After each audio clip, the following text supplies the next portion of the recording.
back here again. Thanks for stopping by, guys. Sleeping on them. MMO sleeping on them. It's the good old podcast where I talk about random shit with a game in the background. It looks very nice. We have cave story stuff. And yeah, I'm gonna talk about depression. Talk about depression. We all love that. I know many of us do have it, especially the gamers, the people with basically just like time to think. And we're gonna get into that specific aspect of it. But yeah, in general, pressure breeds depression. And there's a lot of ways that, it just slowly builds and builds on us until it is, of course, too much.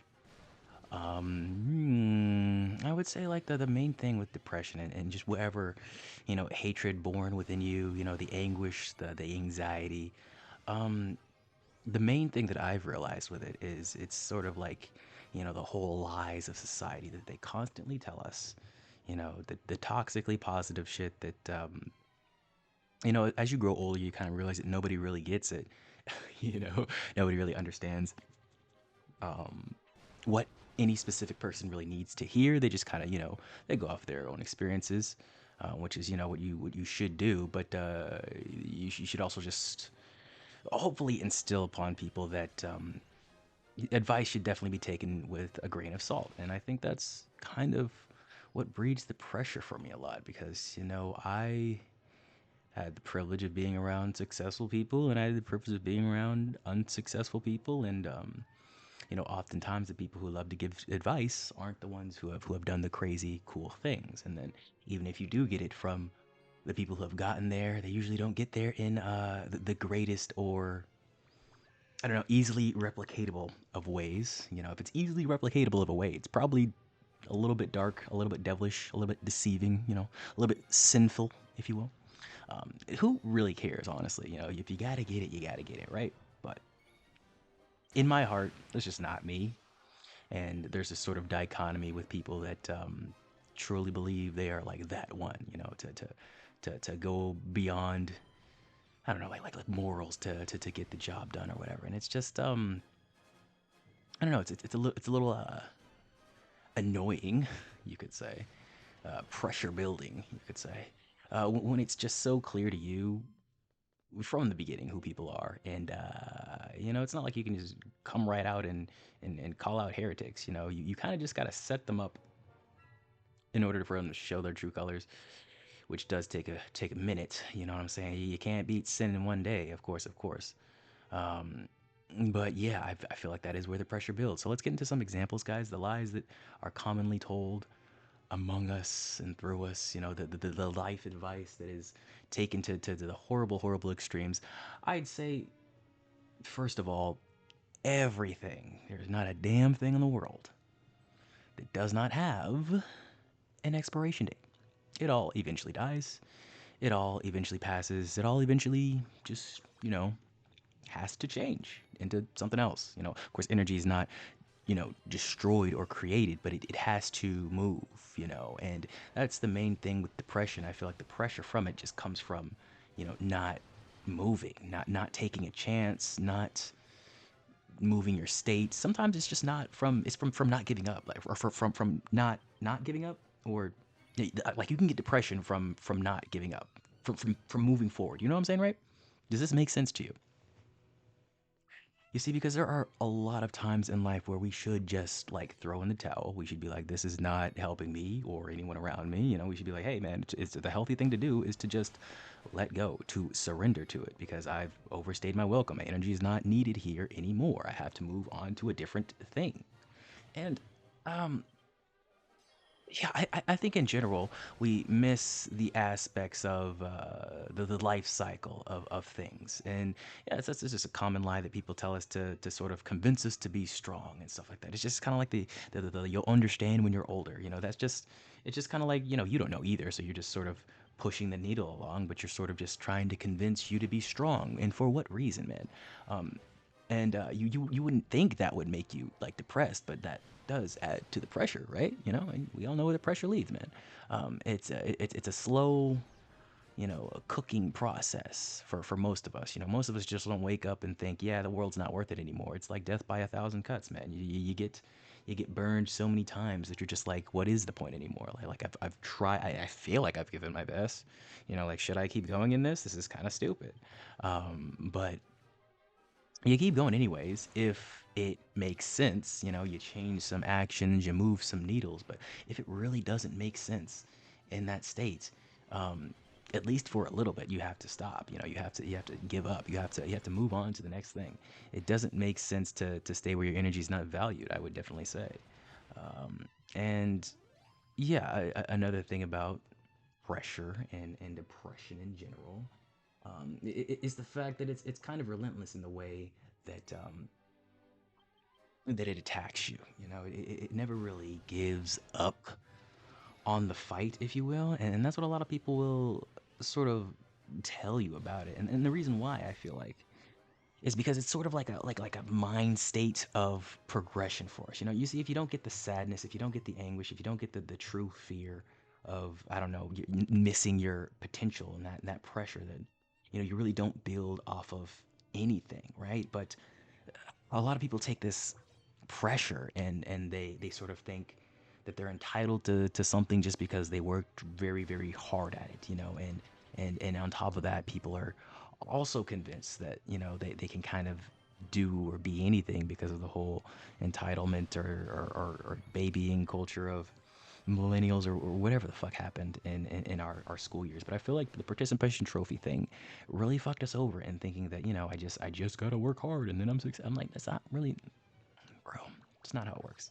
It's not how it should work in my eyes. And a lot of us just kind of want the end process of the thing without the growth, without the struggle, without the the anguish and all that shit. And I don't know, man. People just don't really like telling stories, but through real life, because Hollywood, a lot of times, and this is also leads to depression.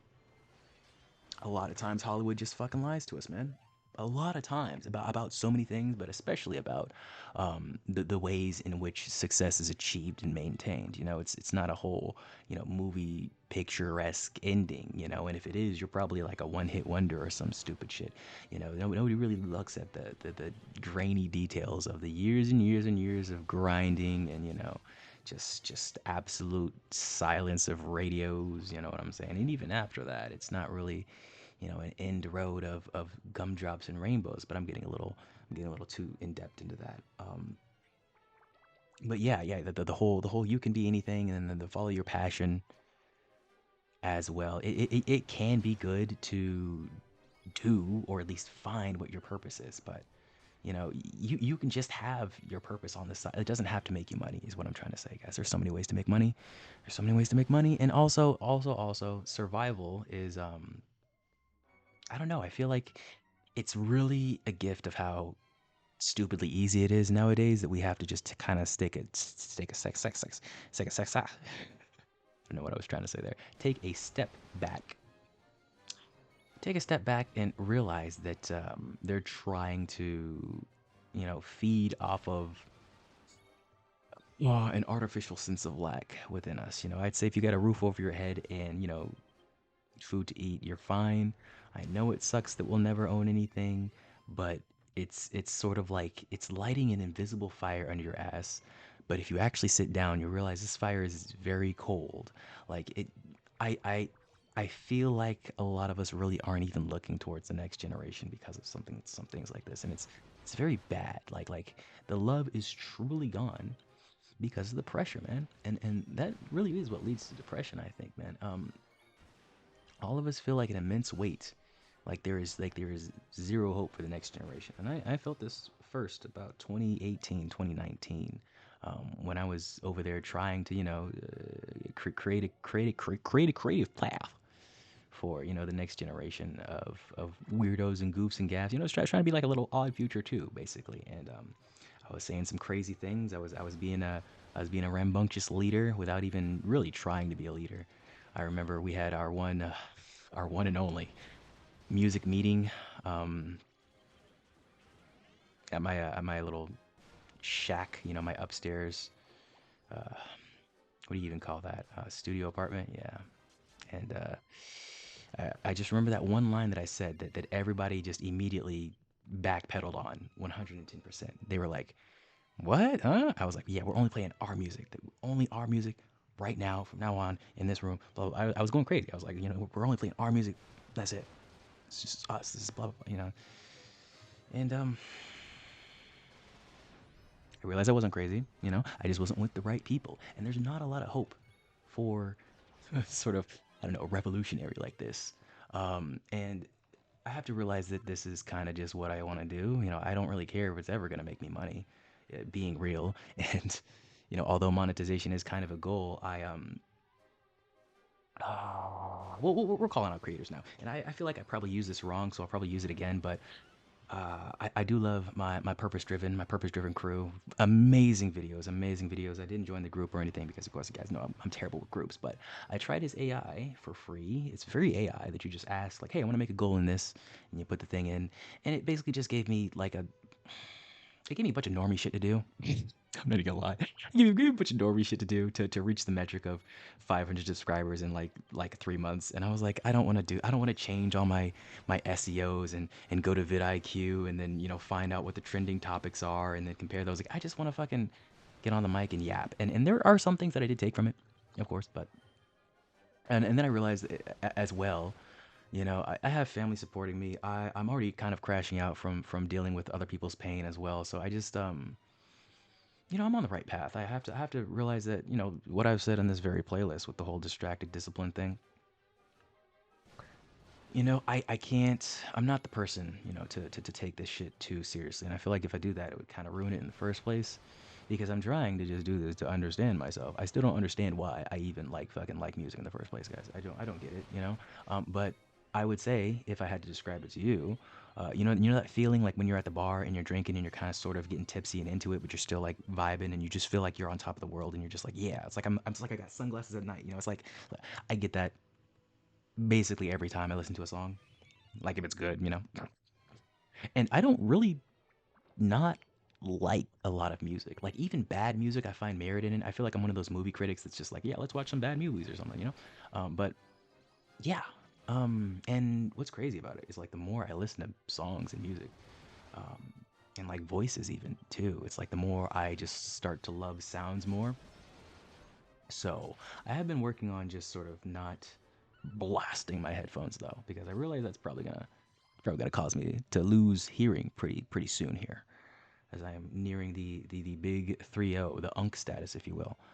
I should probably hold off on that because like sound is a big thing for me, and I'm already like, you know, on the path of suicidal ideation. You look at the fucking title of oh my god. So the depression is here, and I don't need another reason to go. I already got plenty. So definitely need to think about that. And I'm glad I do have these videos to look back on, so I can be like, oh yeah, yeah, yeah. MMO Sleep 16, you gotta stop, turn them headphones down. You know what I'm saying? Like you can hear. Don't worry, bro. Because I did watch that one movie. It's about the drummer who loses his hearing, and yeah, it's a lot about acceptance, and I think that's what a lot of this is about, because I have a lot of different feelings and voices and people and personalities and stuff that are just used and waned on and jumped in and out of to sort of sounds so dramatic, but to sort of like survive life, if you will, because I kind of don't like people. I just sort of dealt with them the whole time, not really like having fun and interacting because you get a few bad situations, and it was so weird as a child. Like my mom loves telling this story in a fun, light, jovial way, but I almost got kicked out of preschool because I was getting in fights. It didn't really stop until I actually like got into a serious fight in like elementary school, and I hurt someone, and I was like, yeah, I probably shouldn't be doing this. And I figured out how to like control my anger, which really wasn't anger. It was just sort of like I hate being misunderstood, and I hate dealing with people who just don't they just don't take the time to understand and think, before they act, if you will. I have a little bit of an unhinged brain, but because of that, because I just learned so well to, I don't know, deal with people, I kind of just checked out of life for a long time and just decided, I have this intuition. I understand a lot about people, and I think that's why I sort of, I was not the greatest preschooler. But yeah, I think for the most part, I just kind of learned what people like. You know how like when you play an RPG and you're like you analyze the person beforehand. You're like, oh, you're weak to this, and you just feel kill them with what they're weak to. That's literally what I've done my fucking whole life, and I like it's cool. And like now I have a bunch of friends who I don't think even like me at all, or even maybe they like me, but they really know if they do. And there's that sort of hole in the side that's like, who knows if they really do. So I feel like you have to you gotta have fun with people, and you have to figure out what your class is, what your main is. And I think my main is kind of like a funny gremlin idiot weirdo, whoever that guy is that is on the main playthroughs, live commentary, just voice acting all the dumb pukus, whoever that guy is, and I don't feel like there's a lot of pressure to be that when I really want to, but I feel like I'm just afraid to fully jump into that. And on top of that, it's like, if what if I go to somewhere else and it's like that's not me, and I have to jump back into that, and it feels weird to jump back into that because uh, I just like being a weirdo gremlin. Like I like being a shapeshifter and jumping into different lives and peoples and things like that. It's a fun thing for me to do. So yeah, the natural born tricksterness in me causes a sort of pressure of authenticity because what else do we want but to be real with our friends and family and just truly be seen. But yeah, the fear of being seen comes because it's like everybody sees the wrong thing and they like choose to. I don't know. I feel like it's a little bit of my antagonistic air about me because I do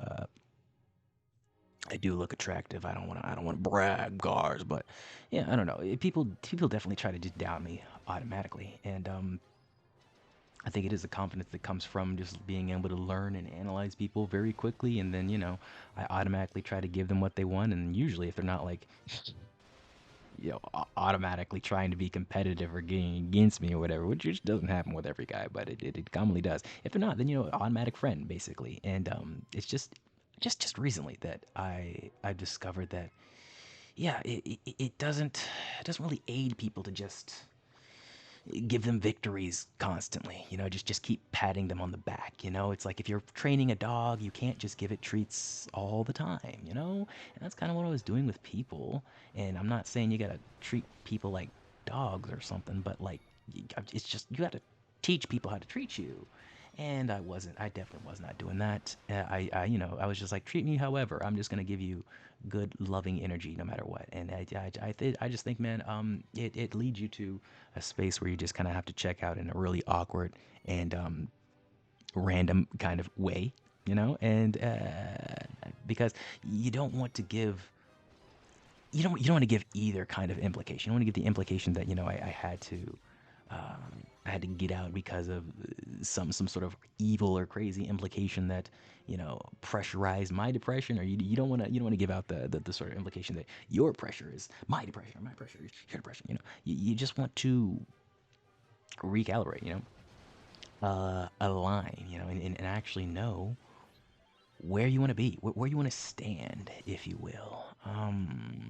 But yeah, if you just sit in there in this sort of withering indecision area, and holding on to all this shit that doesn't expire, and not knowing what you really want to lock in on, and what you're really trying to do with this specific person, this specific relationship, this specific job, this specific family member. If you don't know what the objective is, and you're just kind of like giving them treats, then you're going to get abused every time, man. That's just how the world works. And I wasn't really tackling my relationships tactically.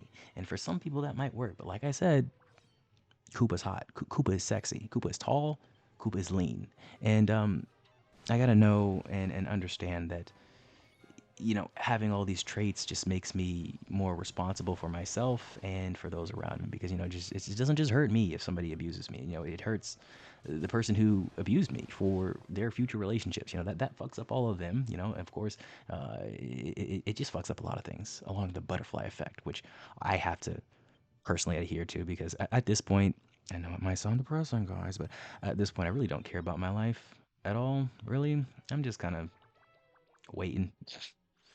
I feel like I've made a lot of mistakes, and not that it's over or anything, but I just I don't really care to, just because of the weird regrets that I have. I don't really care to try to like move back up from that deficit. I just kind of like want to coast through the background, if you will. I don't really,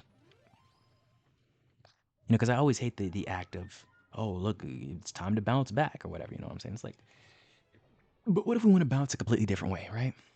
But what if I'm the fucking penguin and I'm going towards the goddamn mountain? I don't know. I don't know. I want to define success in a different way because, there's got to be even more to it than just, money or just a relationship or just a girl. There's got to be like history to be made, right? And like I said, there's a lot of pressure that comes along with this sort of implication that definitely leads to depression. But this is why I have to not really take it too seriously. Like I said, it's a weird origin story, right? It's like a fighting kids in preschool, and now I'm like changing the world. I don't know. It's a very weird origin story, but I will tell you, I did get the fighting stuff under control. Um, my brother is very much thanks to that, and I didn't think I really had it under control until I went to Los Angeles, and Los Angeles was really teaching me like, holy shit. I didn't get to one fight, but I almost got into many fights. I'll talk about one of them right here. Um, and it all comes from just pressure, man. And I can tell that person was in super high amounts of anguish. But anyways, I used to shop at the 99-cent store because Los Angeles is crazy and it's expensive, and I like juice, so I got my juice there. So I was it's super busy. It's like a Friday, or it's like whatever fucking day that people get groceries. I don't fucking know. But yeah, I'm at the 99-cent store, and oh shit, hold on, 1 second. Oh fuck, sorry about that. So yeah, where was I? Yeah, 99-cent store. And yeah, I was getting my juice. Had my juice in both hands. Super busy, so we're in line. And we're kind of like packed in sardines. This was before COVID, right? So we didn't really care. We were just kind of like we were in the thick of it though, and it was a fucking hot ass day and shit. And I'm sweating, and dude behind me is just no, yeah, he was actually in front of me. He was actually in front of me, right? And we were like super close together. He's like, why are you so close to me? You trying to fight? You trying to fight, bro? What's wrong with you? You know what I'm saying? You trying to get my bug? I don't know. I don't even know what the fuck he was really saying, man. I really don't know what the specifics were, but he was very mad that I was close to him, and I was like, I literally didn't say much. I just kind of looked at him. I didn't move. I just looked at him, and I was like, I don't want to fight you.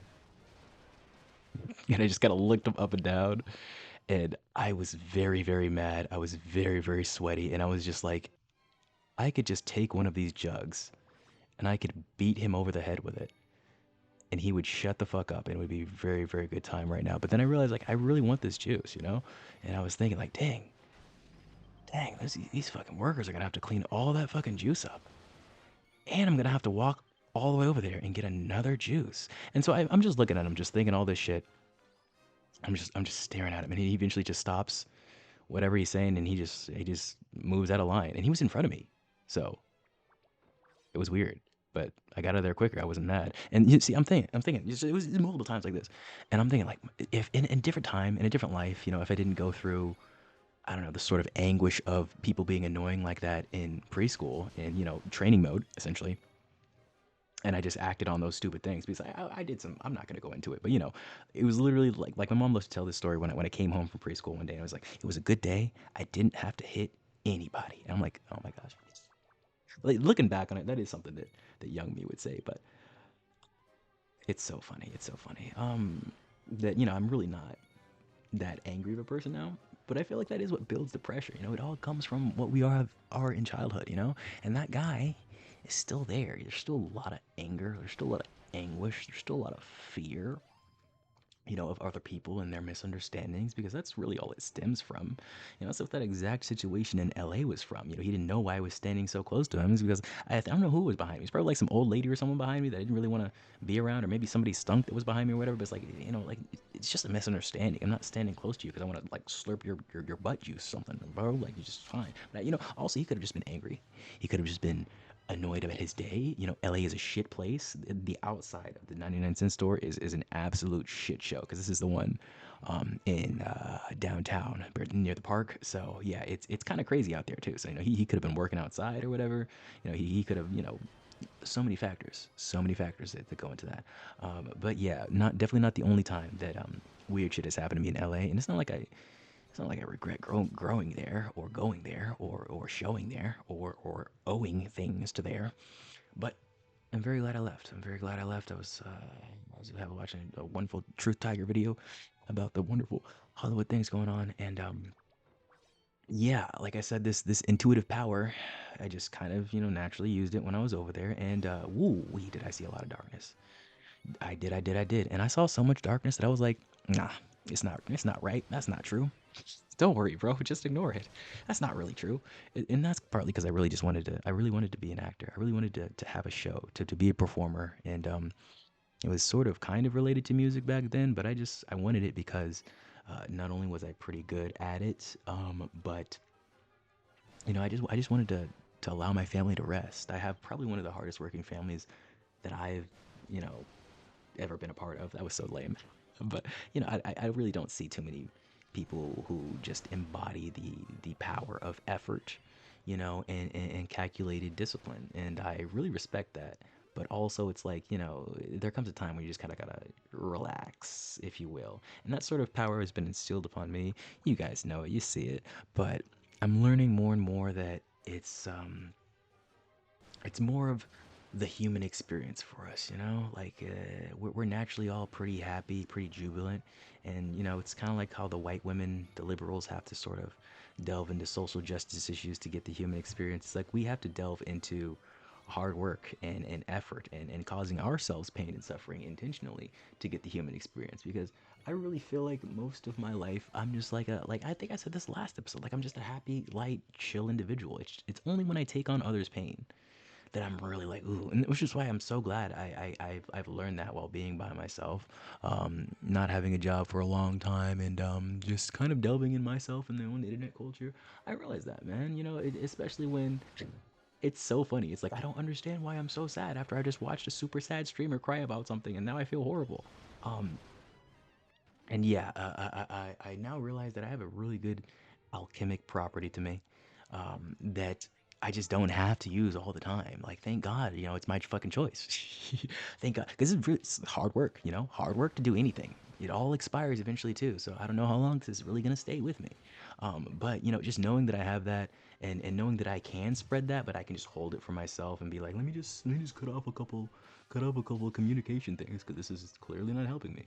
And I think a couple days ago now, when I had that huge cry and I realized, like, what do I have to cry about right now? Why am I so sad? I'm not sad about anything on this channel. It's just a lot of pressure from, I feel like, things I really can't control, entirely. And I realize I am still having fun. It's not even like, oh God, it's so much effort or whatever to do. It is a lot of effort, but I wouldn't still be doing it if it wasn't a thrilling and enriching process. And I think the act of sort of telling the story through a live show setting, and also trying to alchemize the pain from other, uh, things and concepts. Like I got the cave story here, I got the VTubers as well, I got the Tales of Symphonia. Like I'm trying to connect everything, and that's a big overtaking process. And I'm glad I'm not doing it for some stupid money or to get some stupid metric in like a month or whatever. Like I don't care about that. Okay, I care about how good this story is. I care about how well we connect the dots. How well we understand what's really going on in the world. Because although it's really painful, what's happening on my Epstein Island and shit, I'm glad it's happening. I'm glad the truth is here. I'm glad there are people who are, just automatically throwing it out there, and there are people who are taking their time and doing it different ways. And I appreciate everything about this human experience, and I think that's why we have the pressure. I don't think depression is a horrible thing. I'm not saying Jaden Smith's a genius or anything, but you got to look at the whole picture. Is all I'm saying. Human experience is really shitty. The devil is very powerful, but we're not going to beat him if we just turn our blind eye to him. We're not going to beat him if we just act like it's not there. We're not going to beat him if we just run from the pressure. You have to take action, and hopefully we'll figure it out along the way. But I really can't guarantee you that. Like I said, man, the only thing that is guaranteed in this horrible, horrible world is that it will expire, is that I will expire. So I'm tired of just sitting here and waiting and hiding and hoping nobody misunderstands me. I'm like, no, I don't care anymore, man. Now we have a mission to connect all this shit, to try and make sense of it. And of course, I have to do that with myself first. So that is our first objective, my friends. I will figure out myself eventually.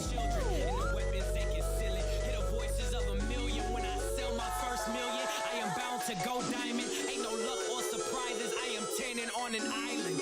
I can feel the pressure, but I see my new horizon.